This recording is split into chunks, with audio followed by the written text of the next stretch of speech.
Setting boundaries was pretty hard for me for most of my life. And I had always heard about different ways that you can do it. You just have to be firm, you just have to be assertive.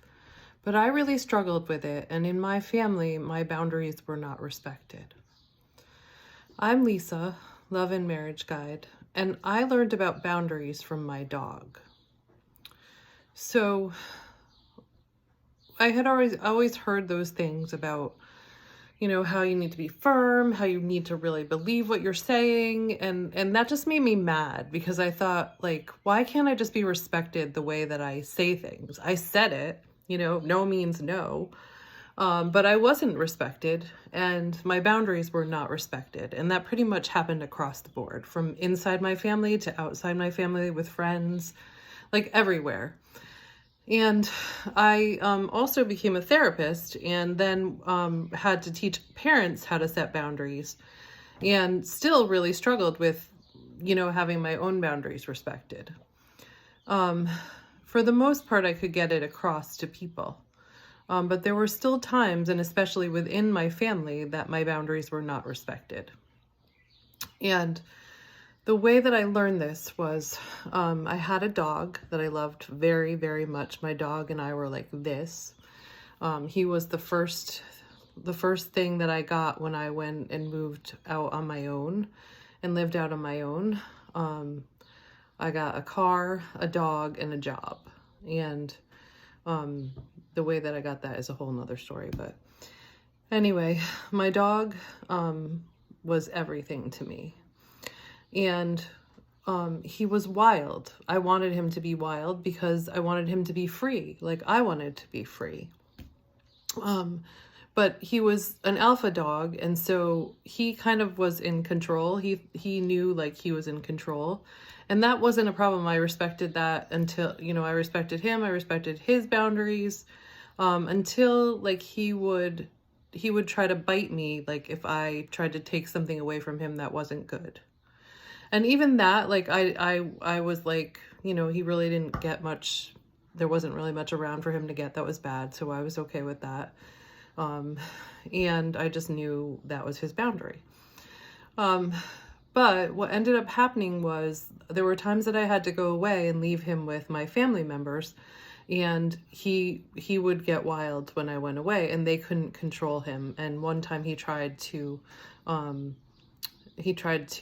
like get away, and it looked like he was going to bite the neighbor because the neighbor was afraid of him. He didn't bite the neighbor, and he wasn't mean like that or vicious like that. I think he was just playing. But anyway, that's scary because, if your dog bites somebody, then your dog can be put down. Not to mention, like, it hurts another person, and you don't want that. You definitely don't want that to happen. But so what I needed to do was get my dog under control. So I took him to dog training, and we basically flunked out of dog training because you have to be in control in dog training. And I was thinking that that's what they were going to teach me, is how to control my dog. But when I tried to do it, my dog like got aggressive with me, and like the instructor was horrified, and basically we were kicked out of the class. And I'm like, well, what am I going to do? How am I going to train this dog? And my one motivator was fear. And it was the fear that somebody was going to take my dog away from me, or somebody was going to put my dog down. And that was like the worst possible thing that anybody could do for me. So what I needed to do was get in control over my dog. And so I knew this, and that fear was stronger in me than anything else. So I had to set a boundary with my dog. And the way that I did this was I had to take something away from him.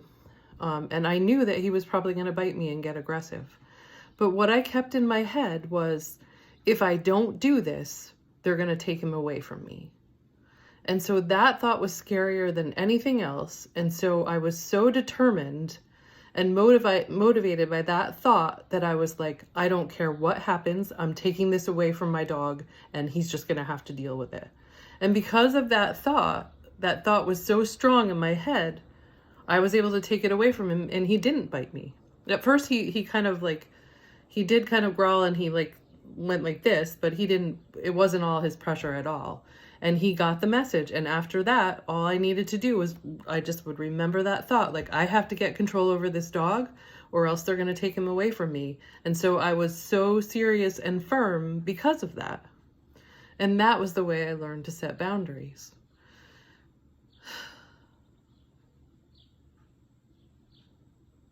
It's hard to set boundaries sometimes, especially when people don't respect your boundaries.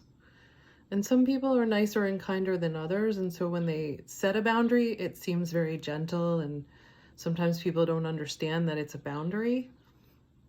But if you're really firm in your head, and you know why you have to set that boundary, if you realize how important that boundary is, you can set that boundary. And I think sometimes what we struggle with when we're sensitive people is we worry about other people's feelings. And we worry about other people's feelings more than our own. And if we can just realize how much we're hurting ourselves when we don't set a boundary firmly with other people, then we will be able to set that boundary.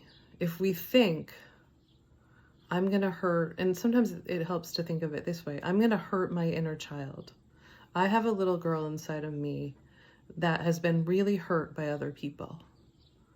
And I am not going to let anybody hurt this child.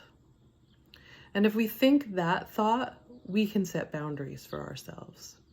If we just imagine that little child that we all have inside of us, our inner child, and we go to set a boundary with somebody that we know it's really hard to set a boundary with, but we think about that little child and we think we don't want to hurt that child. No matter what, we don't want to hurt that child.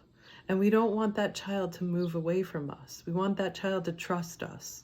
If we hold that thought, it will be easier for us to set boundaries with other people. So I hope that helps you sensitive people out there that have had difficulty taking care of yourself because you were taking care of other people. You are just as important as everybody else. I love you.